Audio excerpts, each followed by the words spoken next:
Бүгін Ф, Л, Р, Х әріптерін салатын боламыз. Бірінші Ф әріпін салып көрсетейік. Дөңгелек саламыз. Тағы екінші дөңгелек саламыз. Түзу сызық сызамыз.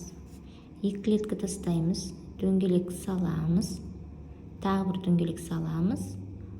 Ортасындағы түзу сызығын сызамыз. Дөңгелек саламыз. Тағы бір дөңгелек саламыз.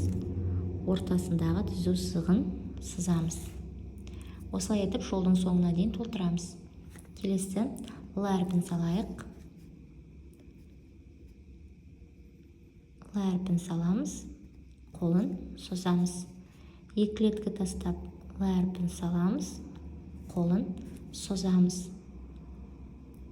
Л әріпін салып, қолын созамыз. Келесі Р әріпін саламыз.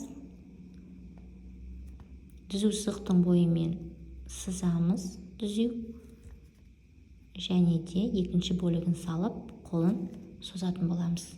Екі клетка тастап, түзу сызықтың бойымен сызып, екінші бөлігін салып, қолын созамыз. Екі клетка тастаймыз. Түзу сызықтың бойымен түзу сызамыз.